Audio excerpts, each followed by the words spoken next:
Tudo bem, gente? Agora vamos falar sobre polaridade de ligações e de moléculas. Para isso, a gente vai utilizar uma tabela que está na página 21 da nossa apostila.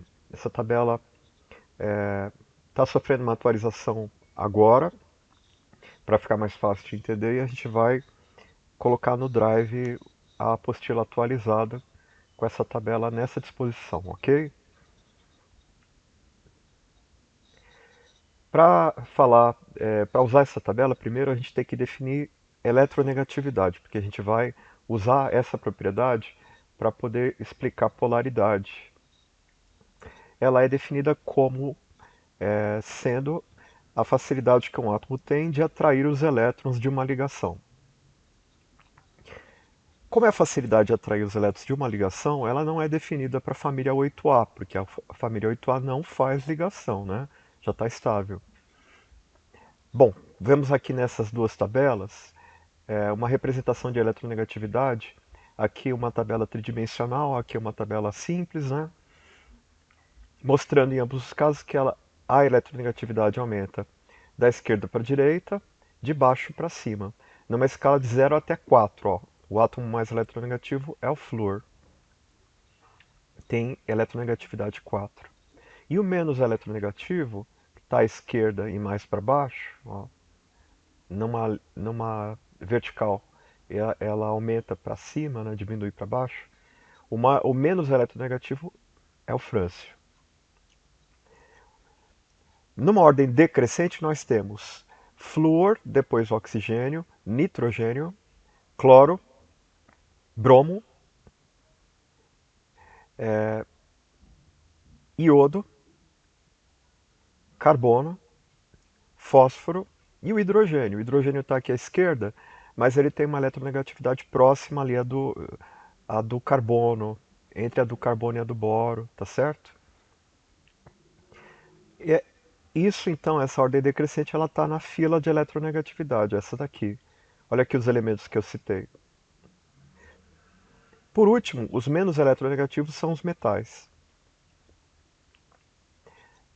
Tem uma frase aqui ó, que você pode usar para decorar, que é von Kleebrisky pH. Tem uma frase mais longa que é assim: fui ontem no clube, briguei e saí correndo para o hospital. Mas von Kleebrisky pH é muito bom, né? E o legal dessa frase também é que ela, aqui no von Kleebrisky pH estão os ametais mais importantes, que mais aparecem. Os ametais. Então, você pode usar ela para distinguir quem é metal e quem é ametal. Quem é ametal está na frase, quem não é ametal vai estar aqui embaixo nos metais, ok? Boa dica, né? Bom, vamos voltar para a nossa tabela e vamos dar um zoom nela. Você está vendo que a tabela ela vai aumentando a complexidade dos casos. A gente vai começar estudando moléculas formadas por dois átomos. Vamos ampliar para moléculas formadas por 3 átomos, por 4 átomos e por 5 átomos, que vai aumentando a complexidade. Vamos dar um zoom aqui na parte inicial da tabela para estudar polaridade de moléculas com 2 e 3 átomos. Bom, quando eu tenho dois átomos, é o caso do H2 ou do HCl, né? Vamos falar do HCl primeiro. Quando eu tenho o HCl, eu tenho o quê? Um hidrogênio ligado ao cloro. O cloro é da família 7A, tem 7 elétrons na última camada, 2, 4, 6 e mais um 7. Lembrando que os elétrons que estão representados na fórmula eletrônica estão representados em torno do átomo, mas não entre os átomos, são elétrons que não estão sendo compartilhados. Na fórmula eletrônica, os elétrons compartilhados ficam entre os átomos. O cloro está compartilhando um elétron com o hidrogênio, que também compartilha um dele.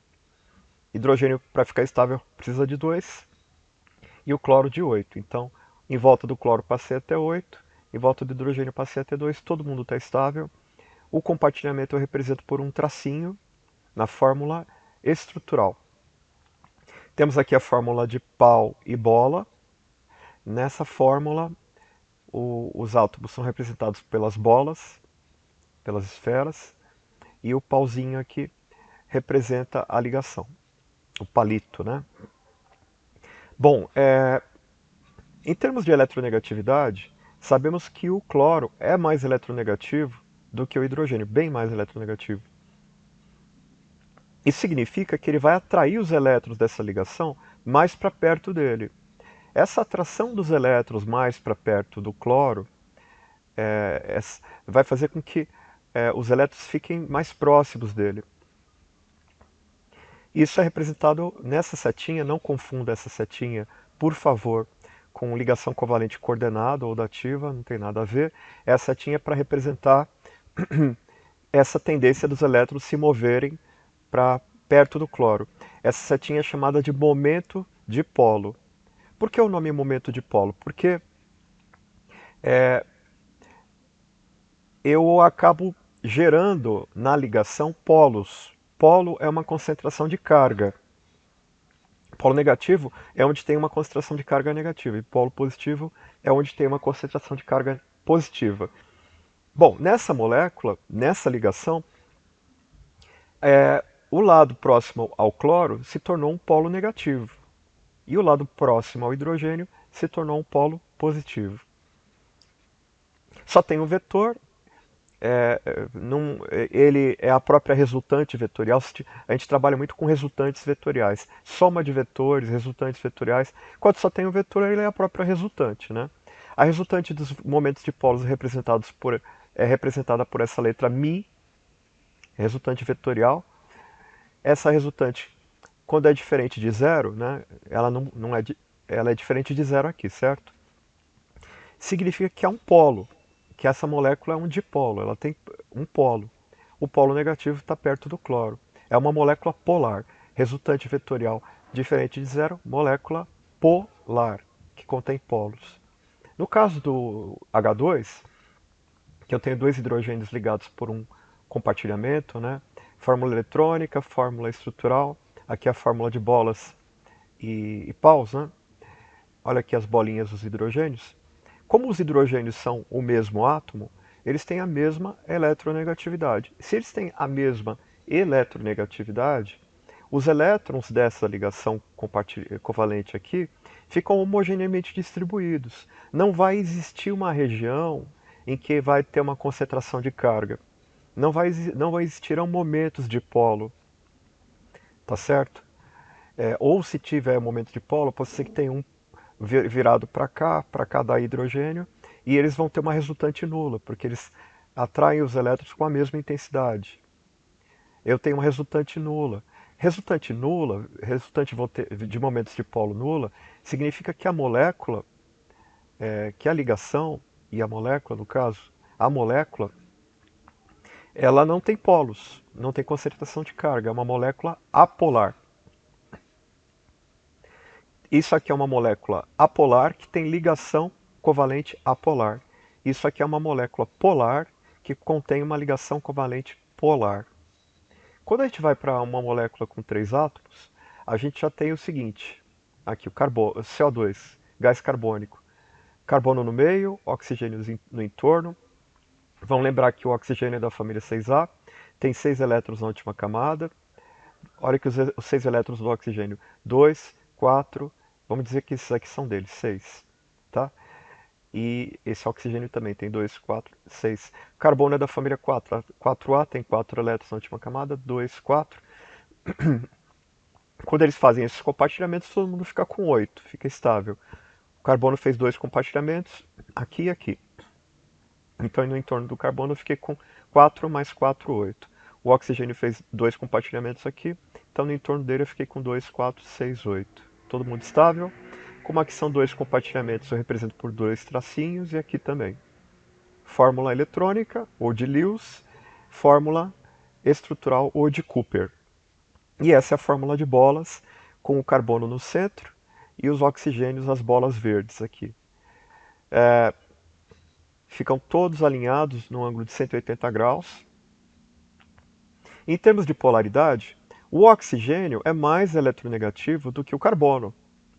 Então, eu vou ter, para cada ligação, eu vou ter um momento de polo que aponta que os elétrons se concentram mais para perto do átomo mais eletronegativo, no caso do oxigênio. Nessa ligação, o momento de polo é orientado para o oxigênio, e nessa ligação da esquerda também ele é orientado do carbono para o oxigênio.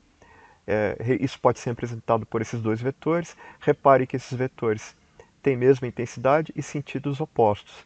E quem lembra como é que se faz soma de vetores, vai perceber que a resultante aqui é nula. Só imaginar, né, uma pessoa puxando. Imagina que isso aqui é uma cordinha, e aí você tem duas pessoas aqui, na ponta da seta, duas pessoas puxando essa cordinha com a mesma força, né? Os vetores têm a mesma intensidade, mesma força, e cada um está puxando num sentido diferente. Como estão puxando com a mesma força em sentidos opostos, a bolinha que está no centro, né, a cordinha, a bolinha que está no centro da cordinha, ela não se mexe nem para um lado nem para o outro, resultante nula.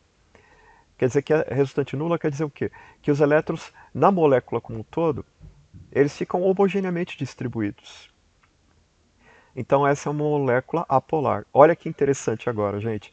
Esta ligação é uma ligação covalente polar, tá? Porque o oxigênio é mais eletronegativo que o carbono. Essa ligação é polar. Essa ligação é polar. Só que a molécula como um todo é apolar. Eu posso ter uma molécula apolar com ligações polares. Ok? E quando eu vou para a água, o que eu tenho? Oxigênio ligado com dois hidrogênios. Oxigênio é da família 6A. Os 6 elétrons dele eu represento no entorno, né? Os compartilhados eu ponho só entre oxigênio e hidrogênio, certo? Os que não estão compartilhados eu ponho em outros lugares, mas nunca entre os átomos, né? Entre os átomos eu só represento os elétrons compartilhados. Então, vamos imaginar os 6 elétrons do oxigênio: 2, 4, digamos que seja esse dele, 5 e esse, 6. Compartilhou um com hidrogênio, compartilhou um com esse hidrogênio, ficou com mais 2, completou o octeto. Cada hidrogênio tem um elétronzinho dele, compartilhou um com o oxigênio e ficou com 2. Esse par de elétrons compartilhado eu posso representar por um traço e esse par por outro traço. Aqui estão os elétrons não compartilhados aqui. Nessa representação, eles estão nesses locais aqui desse tetraedro regular, tá vendo? Ficam aqui. E você vê que aqui é uma geometria bem diferente, né? A gente vai entender essa geometria diferente daqui a pouco. Segura um pouquinho. Vamos falar dela agora, na verdade. Vamos expandir isso aqui. Vamos trazer uma outra imagem que vai fazer a gente entender por que essa geometria é assim, e a gente volta para essa tabela. Vamos olhar para cá. Quando eu tenho moléculas a partir de 3 átomos, porque repare, quando uma molécula tem 2 átomos, ela só pode ser linear, porque dois pontos, as duas bolinhas, só podem pertencer a uma mesma reta, certo? Toda molécula biatômica ou diatômica ela é linear. Agora, quando eu tenho uma molécula triatômica, ela tem duas possibilidades. Uma molécula triatômica pode ter os 3 átomos, as 3 bolinhas orientadas numa mesma reta, ou não, né? Eu vou ter, se eu pegar esses dois oxigênios e um deles deslocar um pouquinho para qualquer lado, eu deixo de ter todo mundo alinhado numa reta. É o caso da água. Na água, o oxigênio está aqui, os hidrogênios não estão alinhados numa mesma reta. Não é uma molécula linear, tá certo? Eu chamo essa aqui de angular. Vamos entender melhor com a outra imagem. Então, se eu tenho a partir de 3 átomos numa molécula, eu tenho que ver se esses átomos estão alinhados ou não. 3 átomos, aqui ó, cada bolinha, a amarela é um átomo central, e aqui as bolinhas vermelhas são os átomos com quem ele está ligado. Podem estar alinhados ou não, tá bom? Átomo central, os outros alinhados ou não. Átomo central, os outros átomos alinhados ou não. alinhados ou não, tá? É, quando eu tenho a partir de três átomos, eu tenho normalmente um átomo central. Olha aqui essa estrutura. Carbono, ele está ligado com mais três átomos, então tem uma molécula com quatro átomos. Essa é uma molécula com dois átomos. Ela sempre será linear, certo? Cada átomo é uma bola, só dá para ter uma linha aqui. Mas aqui não, aqui eu tenho carbono que é da família 4A.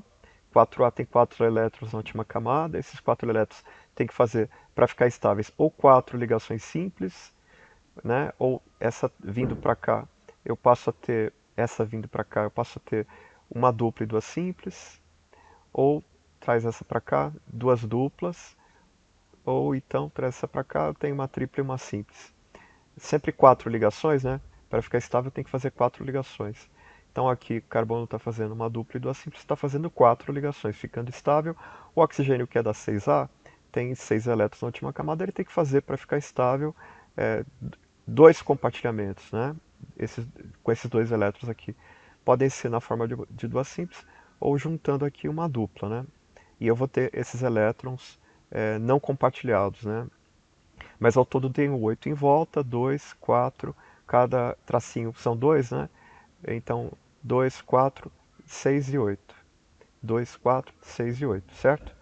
Então, o oxigênio está estável porque fez dois compartilhamentos. Carbono também porque fez quatro. Os hidrogênios só fazem um.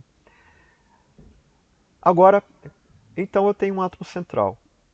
Quando eu tenho um átomo central, eu tenho em torno dele uma coisa que a gente chama de nuvens eletrônicas. Vamos entender o que são nuvens eletrônicas. Uma nuvem eletrônica, que é representada como um balãozinho, parece um balão, uma bexiga de festa de aniversário, ela pode ser muitas coisas. Ela pode ser uma ligação simples, pode ser uma ligação dupla, pode ser uma ligação tripla ou pode ser um par de elétrons não ligante. Vamos entender melhor.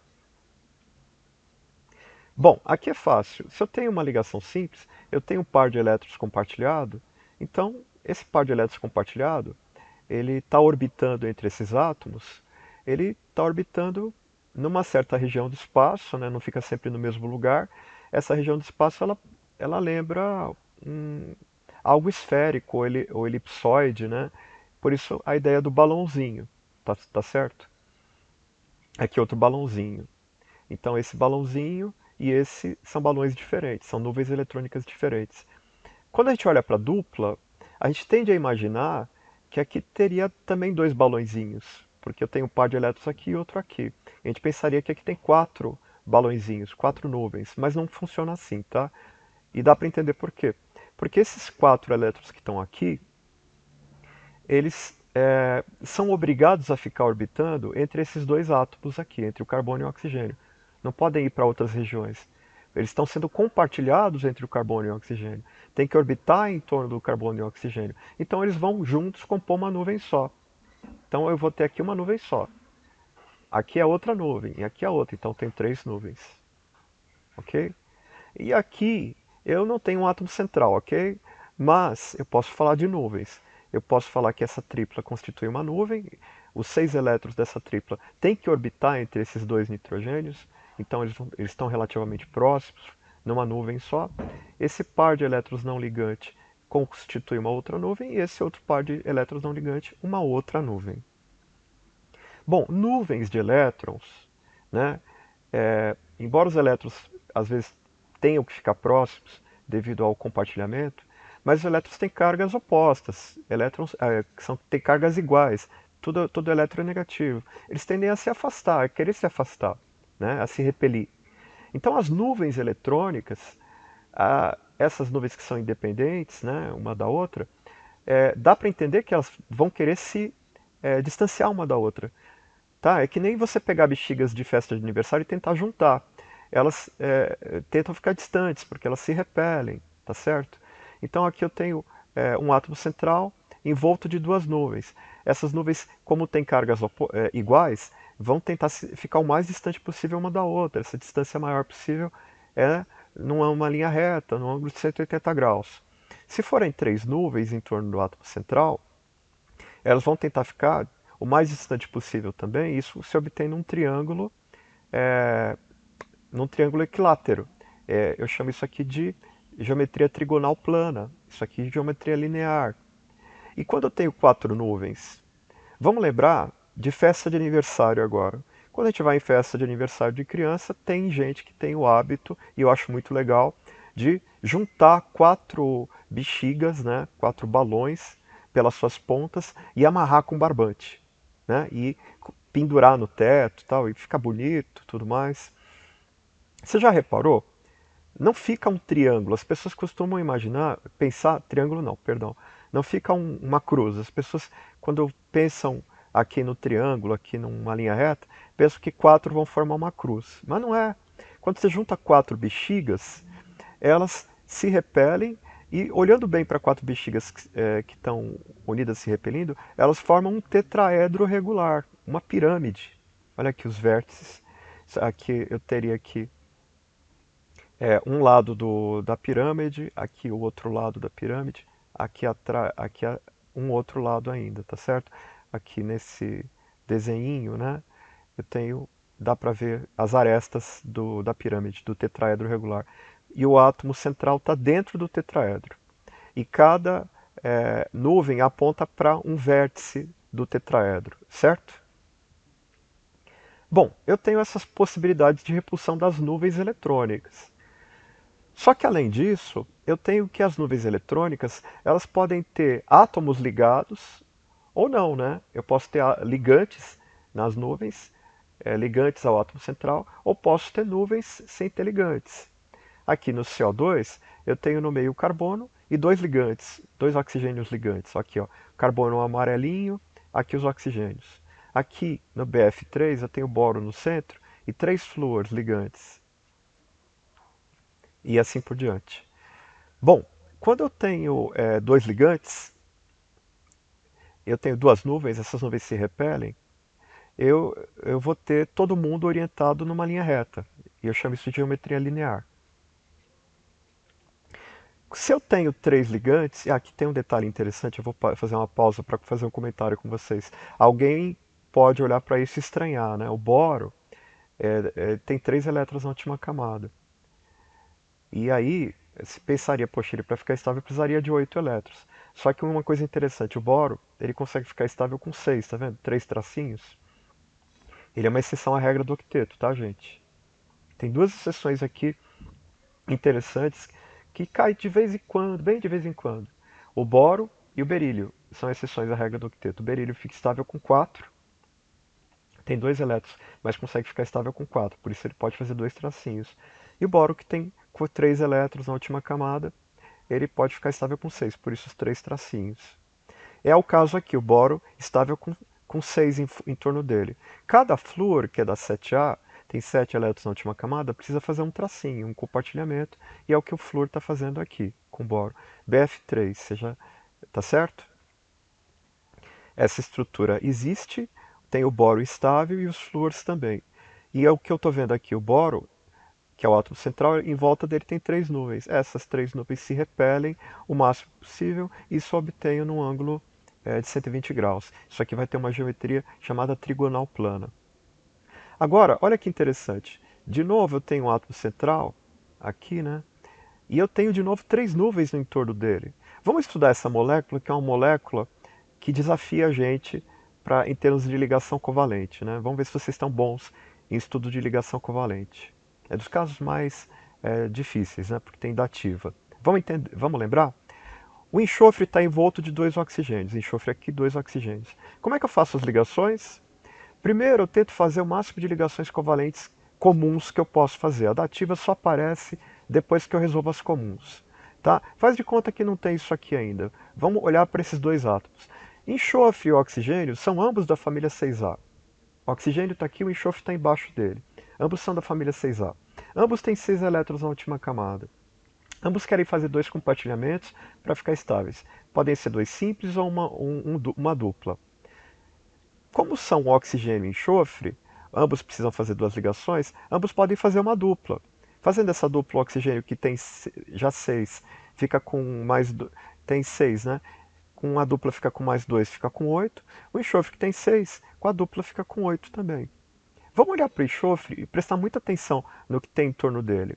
O enxofre ele tem 6 elétrons na última camada, né? 6 elétrons, família 6A. 2, 4, 6. Aqui eu já tenho as ligações feitas, mas dá para imaginar onde eram os elétrons do enxofre. Eu teria aqui 2 elétrons aqui, aqui que não foram ligados com nada, aqui 2 elétrons, cada um num tracinho, um elétron é do enxofre, então 2 mais 2, 4, e mais 2 elétrons aqui, que se não existisse esse oxigênio, essa molécula já estaria estável, essa estrutura já seria uma estrutura estável, porque os dois completaram o octeto. Só que como esse oxigênio quer se ligar, essa molécula de fato existe na natureza, o SO2, não existe SO, mas existe SO2, a gente tem que explicar como é que existe o SO2. Como é que a gente explica? S e O se estabilizam fazendo dois compartilhamentos normais, e como o enxofre tem 2 elétrons aqui que ele não precisa mais usar, e o oxigênio precisa de 2, né, para ficar estável, ele é da família 6A, faz-se essa ligação coordenada ou dativa em que os 2 elétrons que são usados no compartilhamento são apenas do enxofre. Nenhum deles é do oxigênio. Os 6 elétrons do oxigênio estão aqui em torno dele, não estão aparecendo, mas estão aqui sem fazer ligação. Esses 2 são só do enxofre. Ok? Bom, mas olha, voltando para a parte que interessa da aula agora, mais importante, de estrutura. No entorno do enxofre eu tenho quantas nuvens? Agora está desafiador, né? Aqui esse par de elétrons não ligantes é uma nuvem. Essa dupla a gente já viu que é uma nuvem só. E aqui eu vou ter uma nuvem também, né? Esse par de elétrons está sendo compartilhado, independente de ser dativa, está sendo compartilhado entre esses dois átomos. É uma nuvem. Uma, duas, três nuvens. 3 nuvens. Essa nuvem aqui não tem átomo ligado, né? E essas 2 nuvens têm. Então, eu tenho aqui sim um triângulo, né? Só que quando eu falo de geometria de moléculas, eu olho para os átomos. Eu olho para os átomos. Eu esqueço os elétrons não ligantes. Olhando para os átomos, que são as bolinhas, eu tenho 3 bolinhas que estão dispostas num ângulo diferente de 180 graus. Lembra que eu falei quando eu tenho 2 bolinhas só, quando eu tenho 2 átomos só 2 bolinhas, só pode estar numa reta, né? 2 esferas, 2 átomos. Se eu tenho 3, esses 3 átomos podem estar ou orientados numa reta, ou não orientados numa reta, que eles não estão numa reta só. Eles estão, então, num formato diferente que eu chamo de angular, geometria angular, ok? Vamos olhar para esse caso aqui. Átomo central com 4 ligantes em torno. É o caso do CH4, carbono ligado a 4 hidrogênios, carbono é da 4A, faz 4 ligações, 4 compartilhamentos. Cada hidrogênio está na ponta, 4 nuvens em torno do átomo central, eu tenho um tetraedro regular. E no vértice de cada tetraedro eu vou ter um ligante, um átomo ligante de hidrogênio. Então eu tenho uma pirâmide, eu tenho um tetraedro regular ou uma pirâmide aqui, em que o átomo de carbono está no centro dessa pirâmide, bem essa estrutura, tá certo? Isso aqui é bem uma geometria tetraédrica. Agora, no caso da amônia, o nitrogênio no centro, o nitrogênio da família 5A, nitrogênio tem 5 elétrons, tem que fazer 3 compartilhamentos, sejam 3 simples, né? Ou traz esse para cá uma dupla e uma simples, ou juntando esse com esse, uma tripla já deixa estável, né? Então aqui eu tenho 6 elétrons mais 2, 8, 4 elétrons desse compartilhamento mais 2 aqui, mais esses 2 também, 4, 6, 8, 2, 4, 6, 8, certo? Aqui o nitrogênio já ficou estável com 8. Fez um compartilhamento aqui, um aqui, um aqui, e eu tenho esse par não ligante. Então, eu tenho 4 nuvens em torno do nitrogênio, ok? Essa nuvem, essa, e a dos elétrons não compartilhados. 4 nuvens eu tenho tetraedro, só que nessa ponta eu não tenho ligante. Nas outras pontas eu tenho ligantes. Gente, repare que esse tetraedro da amônia, do NH3, é diferente desse tetraedro. Qual é a diferença? A diferença é que não tem um ligante na ponta. Como eu falei, geometria, a gente tem que olhar para os átomos. Os elétrons não ligantes eu não conto para falar de geometria. Essa geometria é diferente dessa. Eu tenho sim duas pirâmides, ok? Isso aqui é uma pirâmide também. Isso aqui é uma pirâmide também. Só que essa pirâmide é diferente dessa. Aqui, o átomo central, ele está dentro do tetraedro. Eu tenho, tá vendo? Ele está dentro do tetraedro. E os ligantes estão nos vértices do tetraedro. Já aqui, não, nesse tetraedro, o átomo central, ele está. Se eu olhar para os átomos agora, tá? Ele está na. Agora vamos olhar para essa pirâmide, para esse tetraedro. Esse átomo central, ele está no vértice superior do tetraedro. Ele está na ponta. E aí eu tenho em cada outro vértice um ligante. Isso aqui, para diferenciar disso aqui, eu chamo de geometria piramidal. Ambas são pirâmides, ambos são tetraedros, mas é uma convenção, ok? Eu vou chamar de tetraédrica quando o átomo central estiver dentro do tetraedro, e vou chamar de geometria piramidal quando o átomo central estiver olhando para só os átomos na ponta desse tetraedro aqui, tá certo? Ou não tiver um ligante na, numa das pontas, ok? Bom, água. Oxigênio é da família 6A, tem 6 elétrons em torno dele, tem que fazer dois compartilhamentos. Fazendo dois compartilhamentos, ele ficou estável com 8. 2, 4, 6, 8. Os 6 elétrons, né? 2, 4, mais um aqui, 6 elétrons. Com o compartilhamento, passou a ser 8 elétrons. Quantas nuvens em torno do oxigênio? Nós temos uma, duas, três, quatro nuvens. De novo, eu tenho um tetraedro, né, em torno do átomo central, um tetraedro em termos de nuvens. Só que eu tenho esses. Na ponta de cada nuvem, eu, eu vou pôr ou um ligante, ou eu vou dizer que na ponta tem o par de elétrons não compartilhado. Então, eu tenho um ligante nessa ponta, um ligante hidrogênio nessa ponta. Nessas duas pontas eu tenho os pares de elétrons não compartilhados. Como geometria eu olho para os átomos, né? Quando eu estou olhando aqui, eu estou olhando o quê? Três átomos, três bolinhas. De novo, lembrando, quando são três bolinhas, três ou estão alinhados ou estão formando um ângulo, como aqui, né? Três bolinhas. Ó, essas três bolinhas estão formando um ângulo. De novo, uma geometria angular. Olha aqui, geometria angular, angular. E essa linear para três átomos. Bom, então vamos voltar para a nossa tabela. Vocês estão vendo aqui que a água ela tem essa estrutura então estranha, por quê? Por causa das repulsões das nuvens eletrônicas. Agora vocês já sabem o que é isso, já entendem por que o nome dessa teoria, da repulsão dos pares de elétrons da camada de valência, a repulsão dos pares de elétrons da camada de valência. Em torno ou das nuvens de elétrons em torno do átomo central. Em torno do átomo central da água, que é o oxigênio, eu tenho quatro nuvens, vocês já entenderam bem isso, né? Que se dispõe na forma de um tetraedro regular. Na ponta no vértice de cada do tetraedro, em cada vértice do tetraedro, eu vou ter ou um ligante, né, ou eu vou ter os elétrons não compartilhados. O átomo central fica dentro do tetraedro, no coração do tetraedro, tá certo? Está o átomo central. Então eu já posso, agora em termos de geometria, eu tenho que olhar só para os átomos, para as bolinhas, né? Aqui é o modelo de pau e bola. Eu tenho três bolinhas, os hidrogênios, o oxigênio está aqui, que não estão alinhadas, como no caso do CO2. Essas bolinhas estão formando um ângulo, então eu vou chamar isso aqui de geometria angular, ok? Aqui, ó, os elétrons não compartilhados. Como é que fica isso em termos de polaridade? A ligação oxigênio-hidrogênio é uma ligação polar. O oxigênio é mais eletronegativo que o hidrogênio, ele atrai os elétrons para perto dele. Então, aqui o momento de polo, mostrando que os elétrons da ligação oxigênio-hidrogênio se movem para o oxigênio. Aqui também para o oxigênio. Então, eu vou ter uma resultante que não é nula.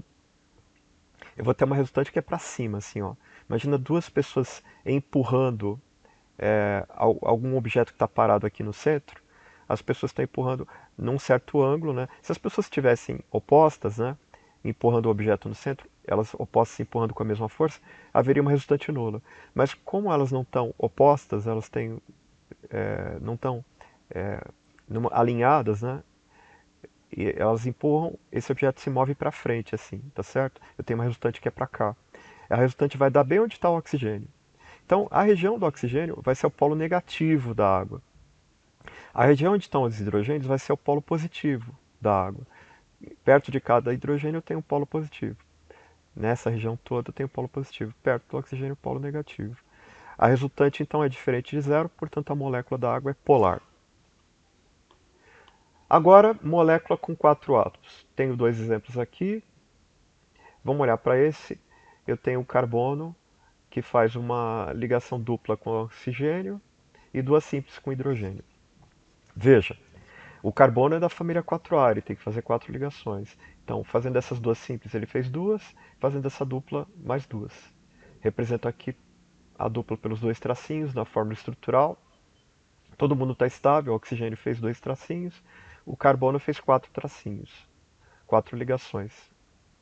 Na representação de bolas, está aqui, né? Os tracinhos trocados pelos paus e os átomos pelas bolas. O oxigênio vermelhão aqui, né? O carbono aqui no meio e os hidrogênios.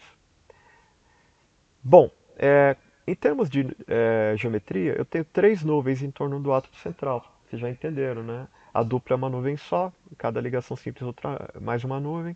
Tem uma, duas, 3 nuvens. As 3 nuvens se repelem formando um triângulo, né? Então a geometria trigonal, plana ou triangular. Isso aqui tem uma geometria triangular. Em termos de vetores, o que a gente tem? Oxigênio é mais carbono é mais eletronegativo que hidrogênio, mas é uma diferença muito pequena, tá? Gente, na prática, depois a gente vai ver daqui a pouco, e vai ser muito importante isso, inclusive para a química orgânica, a gente vai aprender que a diferença de eletronegatividade carbono e hidrogênio é mas tão pequena que é como se eles tivessem a mesma eletronegatividade. E aí eu nem teria vetor, tá? Eu consideraria como ligação covalente apolar. Só que aqui, vamos considerar essa pequena diferença e dizer que aqui tem um vetorzinho. Um vetorzinho que representa o momento de polo, dizendo que os elétrons na ligação ficam mais próximos do carbono. E também nessa ligação carbono-hidrogênio mais próximos do carbono. Na ligação carbono-oxigênio, a diferença de eletronegatividade é grande. O oxigênio é bem mais eletronegativo que o carbono. Ele atrai os elétrons para perto dele. Eu tenho um vetor para cá, certo? Bom, então eu tenho dois vetores apontando para cima, com um pequeno ângulo, né, de certa mais para cima, e mais um apontando para cima, então eu tenho uma resultante que é para cima. Daí eu tenho uma concentração de carga negativa nessa molécula perto do oxigênio, e perto dos hidrogênios eu tenho concentração de carga positiva. Resultante total diferente de zero, molécula polar. No caso da amônia, eu tenho um átomo central de nitrogênio, já vimos lá no slide anterior. Ele fica estável já com 8 elétrons, tem 3 hidrogênios fazendo 3 compartilhamentos simples, né? Esse par de elétrons não ligante fica na ponta de um dos vértices do tetraedro. Lembrando que como são 4 nuvens, elas se repelem num tetraedro. Olha lá, cada vértice do tetraedro, ou os elétrons não ligantes, ou um ligante, não, num vértice. E o nitrogênio onde? No coração do tetraedro, no centro do tetraedro. Quando a gente fala de geometria, a gente olha só para os átomos, né? Os átomos de nitrogênio e de hidrogênio, não para o par ligante. Essa geometria eu não chamo de tetraédrica, eu chamo de piramidal por uma convenção. Mas isso aqui também é um tetraedro, certo? Em termos de polaridade, eu tenho que o nitrogênio é muito mais eletronegativo que o hidrogênio, que o carbono também. Então, na ligação nitrogênio e hidrogênio, os elétrons se movem para o nitrogênio. Aqui os 3 vetores representando os 3 momentos de polo que vão gerar uma resultante para cima. Então, perto do nitrogênio eu vou ter uma concentração de carga negativa. Perto de cada hidrogênio, uma concentração de carga positiva. Então, a molécula como um todo é polar, resultante diferente de zero. Está acabando, então, a tabela. 2 exemplos com 5 átomos. CH4, ó, 1 carbono, 4 hidrogênios, 5 átomos. 4 nuvens, tetraedro, cada hidrogênio ligante num vértice da nuvem, carbono no coração do tetraedro, no centro, na representação de bolas e paus, também carbono e os 4 hidrogênios. Essa geometria é chamada propriamente de tetraédrica, porque tem nos vértices os ligantes, diferente daqui, né? tetraédrica. E no CH3Cl, também o carbono com... só que a única diferença de uma molécula para outra é que eu estou substituindo o hidrogênio por um cloro. O cloro faz um compartilhamento fica estável, né, com 8 elétrons em torno dele. Esses são os não ligantes do cloro.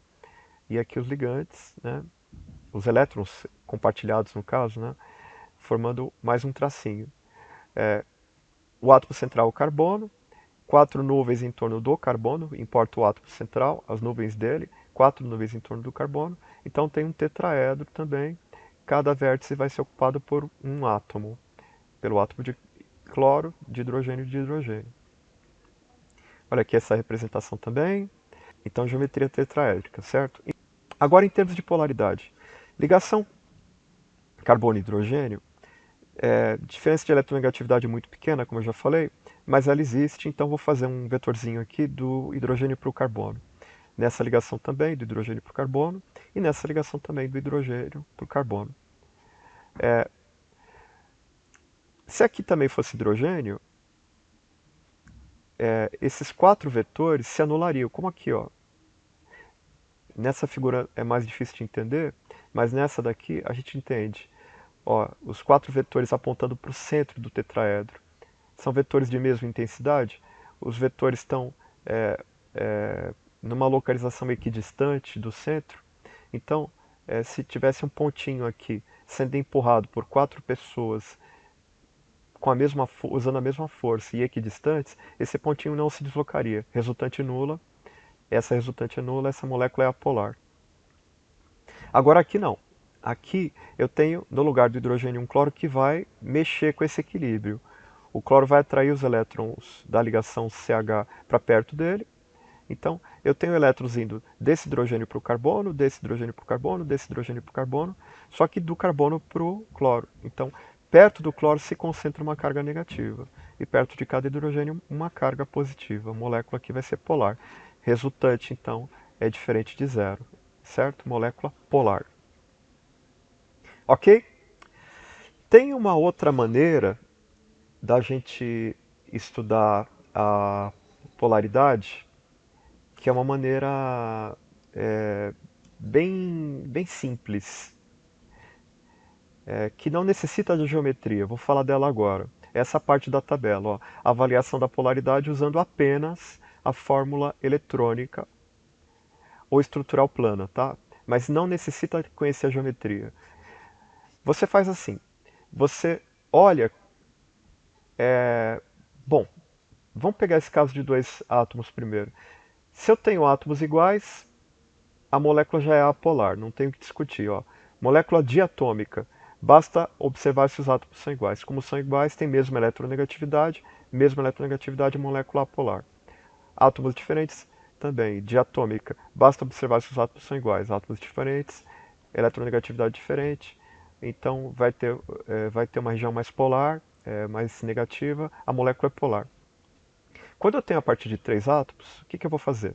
Eu vou ter um átomo central e o que eu vou fazer é o seguinte, olhar em torno dele quantas nuvens tem. Já sabemos contar nuvens. Aqui em torno do carbono tem 2 nuvens. Agora vamos olhar quantos ligantes eu tenho em torno do átomo central. Eu tenho 2 ligantes. São ligantes iguais, hein? Eu tenho um número de nuvens e um número de ligantes que é igual. Eu tenho 2 nuvens e tenho 2 ligantes idênticos entre si.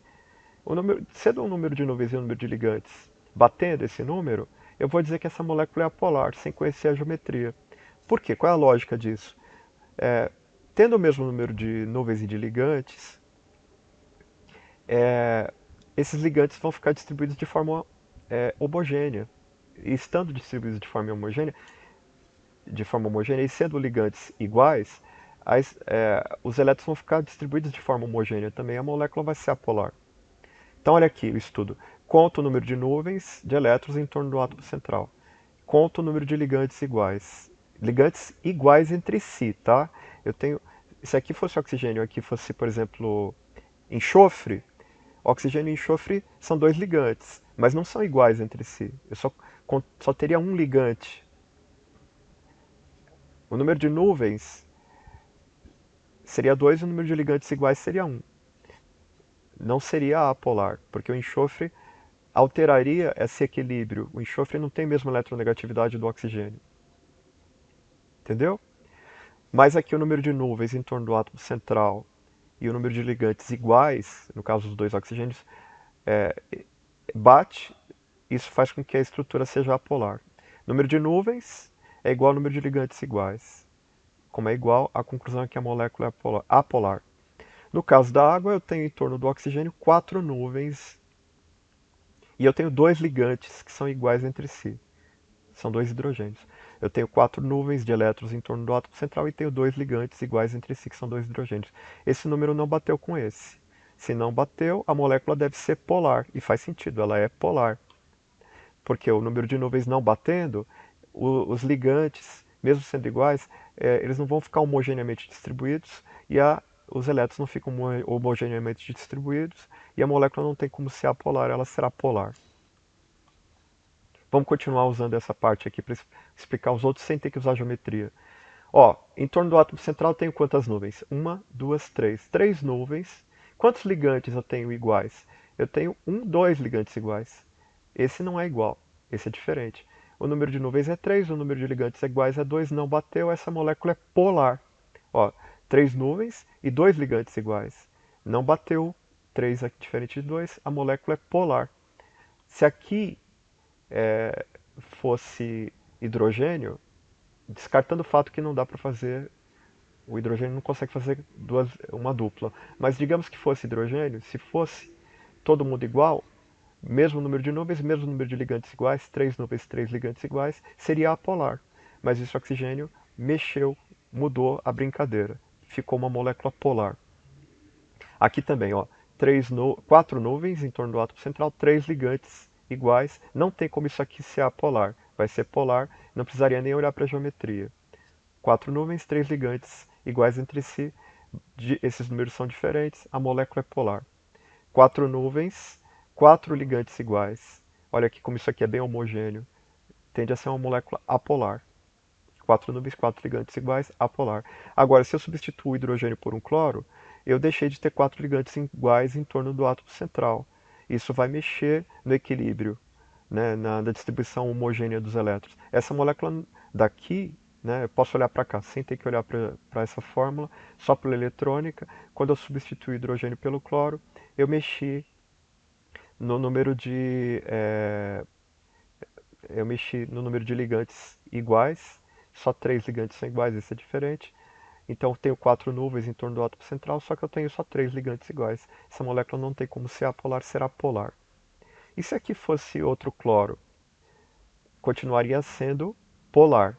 Eu tenho, é, eu tenho então 4 nuvens e 2 ligantes iguais aqui e 2 ligantes iguais aqui, né? Se aqui fosse cloro. Então, 4 nuvens e 2 ligantes iguais. Não bate ainda. E se aqui fosse cloro? Eu teria 4 nuvens e 3 ligantes iguais. 3 cloros. Cloro, cloro, cloro. E se aqui fosse cloro? Opa, se aqui fosse cloro, seria cloro, cloro, cloro e cloro. 4 nuvens e 4 ligantes iguais. Aí voltaria a ser apolar. Certo? Tendo dois cloros aqui, eu tenho então essa parte da molécula como o polo negativo, onde estão os dois cloros, e aqui o polo positivo. Se eu tiver 3 cloros aqui, toda a região em que estão os cloros, os 3 cloros, que seria uma parte do tetraedro, né, se aqui fossem 3 cloros, essa região toda seria negativa, o polo negativo, e essa parte o polo positivo. Olha aqui, gente, uma prova de que moléculas realmente são polares. Podem ser polares. A água a gente viu que é polar. A água a gente viu que é uma molécula angular, com oxigênio numa, ligado a dois hidrogênios, sem ser numa linha reta, mas formando um ângulo. Olha aqui o ângulo, a prova de que é um ângulo. Lembra muito Mickey Mouse, né? Eu gosto de dizer que a água parece o Mickey. É bom para lembrar. Aqui as orelhas do Mickey, né? Lembrar que o oxigênio é mais eletronegativo, atrai os elétrons para perto dele. Em torno do oxigênio está o polo negativo e perto dos hidrogênios estão os polos positivos. O polo positivo da água. Isso aqui é um dipolo, né? Tem dois polos. A prova cabal de que a água é polar. Se você pega uma torneira e abre a torneira para gerar um fio bem fininho de água, e você aproxima desse fio de água um bastão carregado, por exemplo, pode ser um canudo de plástico que você eletrizou, você eletriza o plástico, né? Se você atritar ele contra um pano ou contra os seus cabelos, ele fica eletrizado. Esse bastão eletrizado, ele atrai o fio de água para perto dele. Quer dizer que esse fio de água só pode ter carga, só pode ter polos, tá certo? Se não fosse polar, não seria atraído por um objeto carregado. Ampliando a imagem, a gente entende melhor como isso funciona. Aqui, digamos que esse bastão ele foi atritado com algo que deixou ele com carga negativa. A água, então tá aqui, ó, o oxigênio, região negativa, e os hidrogênios, região positiva. Distante do bastão, as moléculas de água ficam orientadas no espaço de forma caótica. Mas quando eu aproximo um objeto carregado, esse objeto carregado tem um campo elétrico, emite um campo elétrico, esse campo elétrico orienta os dipolos da água eles ficam orientados em relação ao campo. Tá vendo como aqui ficou tudo com os hidrogênios virados para o polo negativo? Faz sentido, porque perto dos hidrogênios estão o polo positivo da água. O polo positivo da água é atraído pelo campo elétrico negativo, e aí a água se orienta dessa forma. Olha que bonito. Explicação linda, né?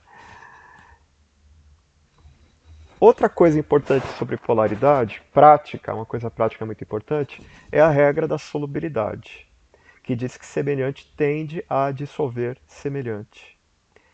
A água sabemos que é uma molécula polar.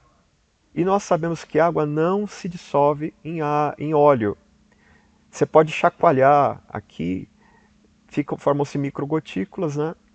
Gotículas, depois elas se separam de novo, formando duas fases, com a água embaixo e o óleo em cima. Uma mistura heterogênea. Bom, a regra da solubilidade, que diz que semelhante tende a dissolver semelhante, nos faz entender o seguinte, que se a água é polar e a água não consegue dissolver o óleo, então é porque o óleo deve ser apolar. Porque semelhantes se dissolvem. Isso é provado aqui no caso da água e o sal. O sal dissolve-se na água. Por quê? Porque o sal também é polar, assim como a água. O açúcar também dissolve na água. O açúcar também é polar. Tá? E o sal, dá para entender que ele é polar, porque o sal é formado por íons, né? É um agregado iônico. Os cátions são polos positivos e os ânions são polos negativos. Bom,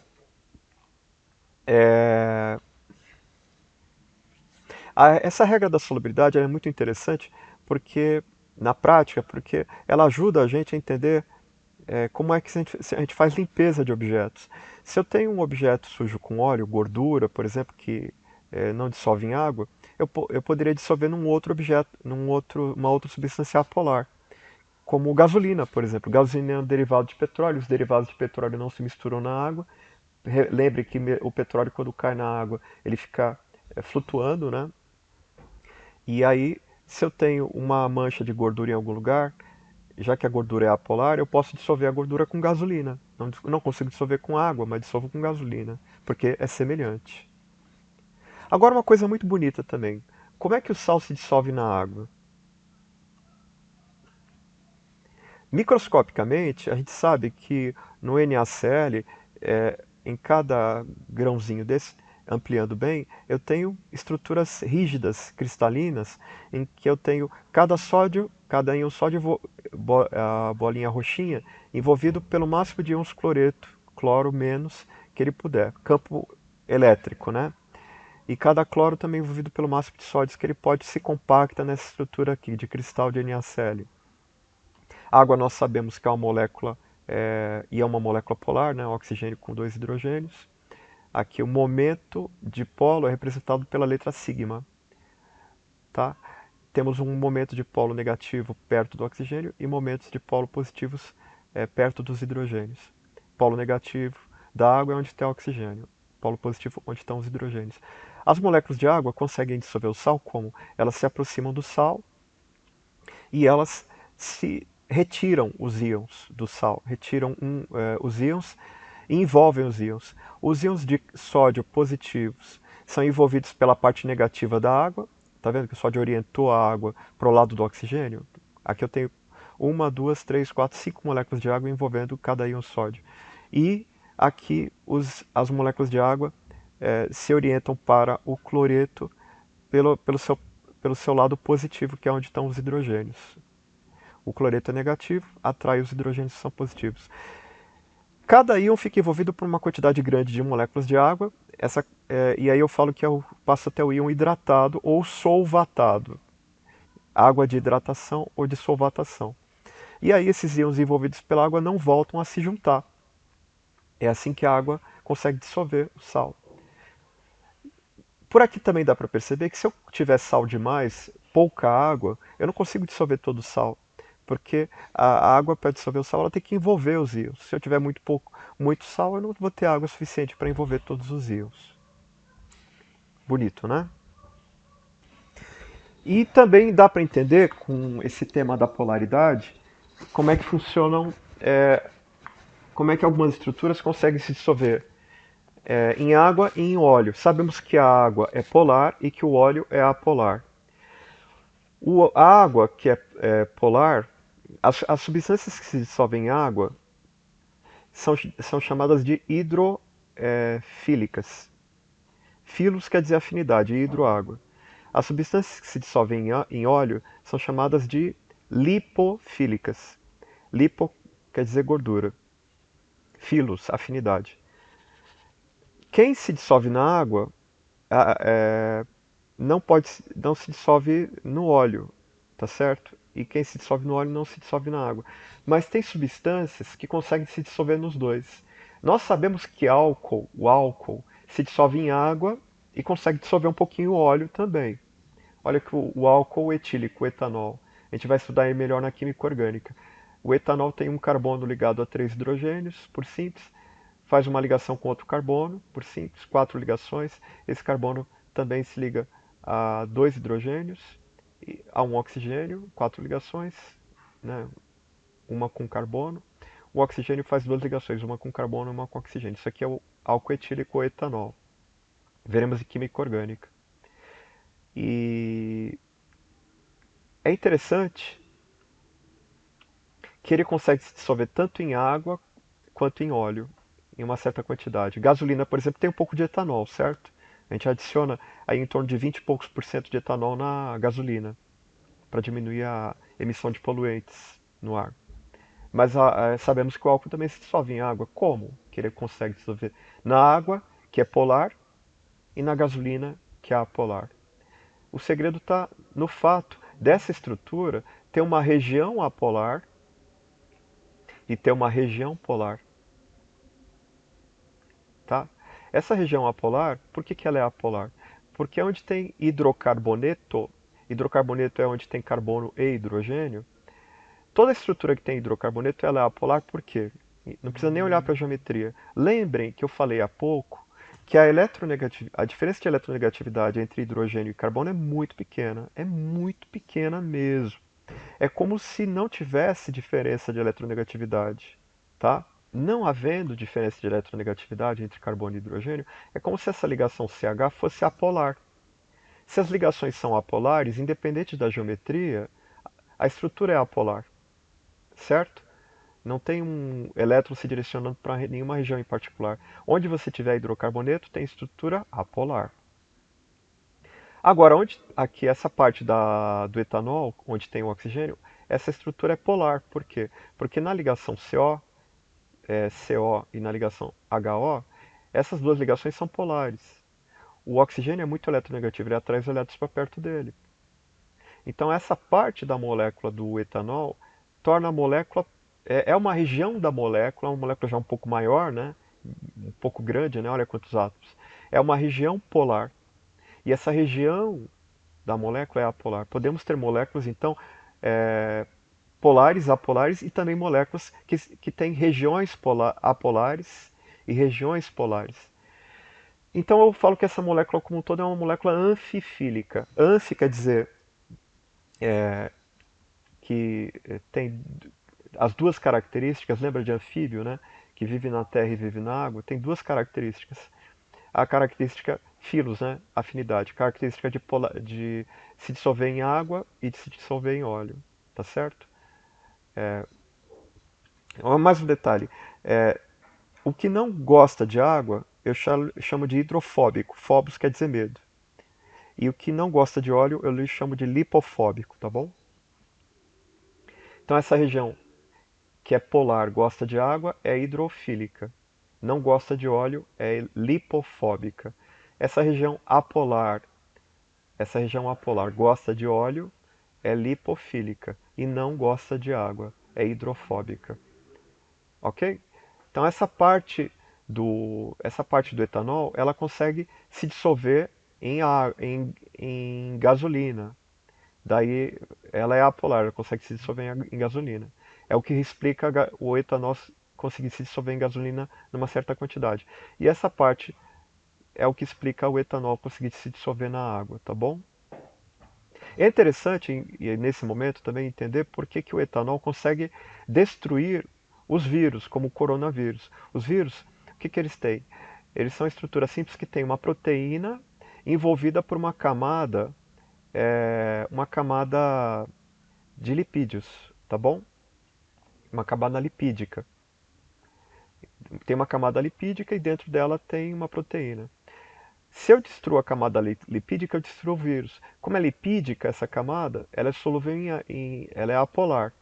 Então o etanol consegue dissolver essa camada lipídica que é apolar e dissolvendo a camada lipídica, eu exponho a proteína e mato o vírus.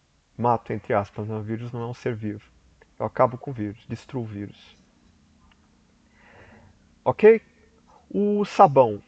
Sabão é parecido com o etanol, ele também tem uma parte hidrocarbônica que é bem comprida. Sabões e detergentes têm uma parte hidrocarbônica que eu chamo de cadeia hidrocarbônica, ó, carbono e hidrogênio, muito comprida.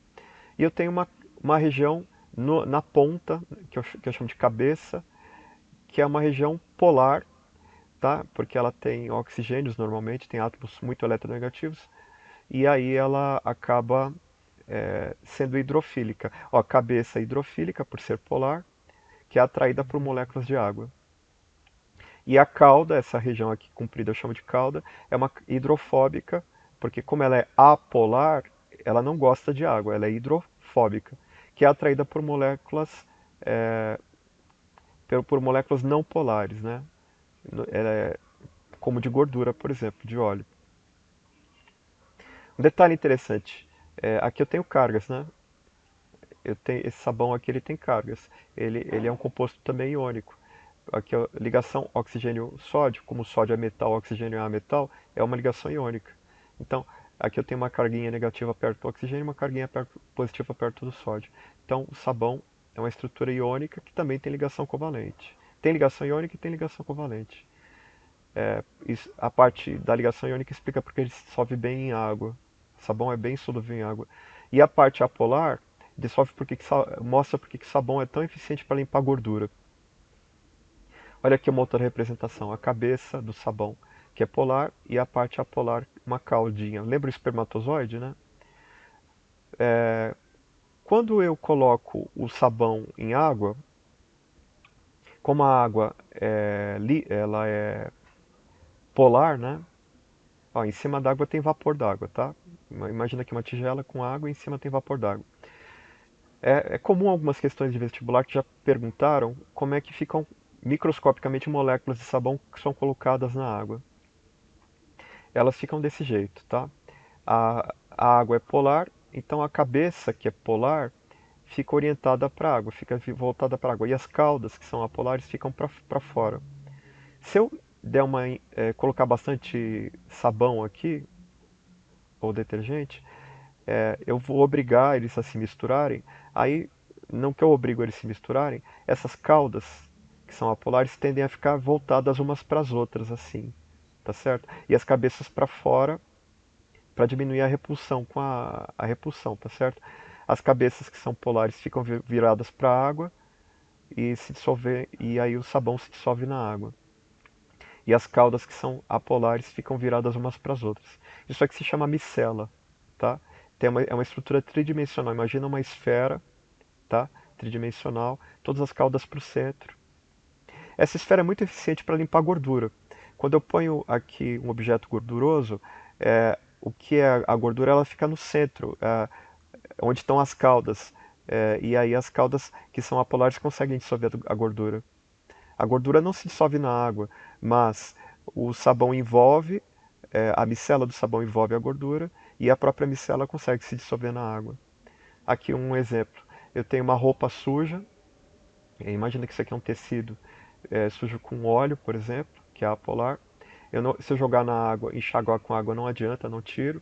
Mas se eu colocar o sabão, as caudas do sabão se voltam para o óleo, envolvem e conseguem retirar do tecido, envolvendo, formando uma micela, e as cabeças ficam voltadas para fora na água, né?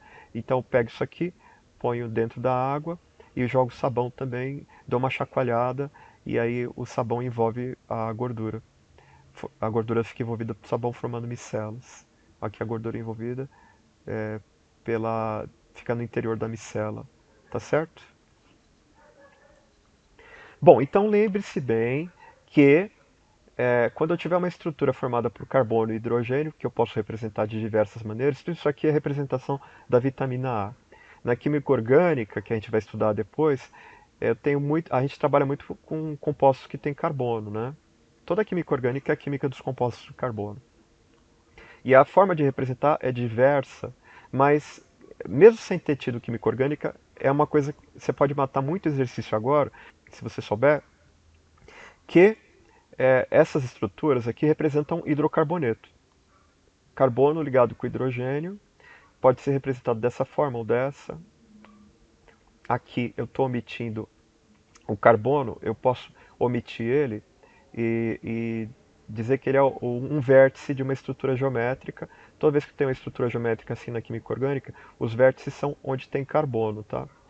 E aí eu posso omitir até os hidrogênios. Os hidrogênios, eles ficam subentendidos, tá? Se esse carbono aqui está fazendo duas ligações, eu vou supor que ele completa as outras duas ligações com dois hidrogênios, como está aqui. Tá vendo? São todas representações. E isso é importante saber por quê? Porque quando eu olhar para uma estrutura desse tipo, eu sei que aqui eu tenho hidrocarboneto. E se eu tenho hidrocarboneto, eu sei que essa região toda é o quê? Apolar. Isso me ajuda a dizer se isso aqui se dissolve em água ou em gordura, tá bom? Regra da solubilidade, lembre-se. Essa região aqui é polar, porque esse é um átomo diferente aqui, não é carbono, esse átomo no caso aqui é oxigênio. Então essa partezinha aqui seria polar, explicaria uma pequena solubilidade em água. Só que essa parte apolar é muito grande, é difícil isso aqui se dissolver. Vitamina A não deve ser muito solúvel em água. Tem vitaminas que são hidrossolúveis e vitaminas que são lipossolúveis. Essa vitamina aqui está mais para lipossolúvel, porque a parte apolar é bem grande. Tem um pedacinho só polar bem pequenininho. Agora, se eu tivesse vários OHs aqui, vários, aumentaria a polaridade da molécula e ela passaria a ser mais solúvel em água. Olha que interessante. Tá bom? Então a gente fica por aqui. Terminamos esse estudo de polaridade. É um estudo longo, exige tudo que vocês aprenderam de ligação química até agora, exige conhecimento sobre eletronegatividade, mas é muito bonito, é muito amplo, muito significativo, muito importante no dia a dia da gente, tá certo? Um abraço.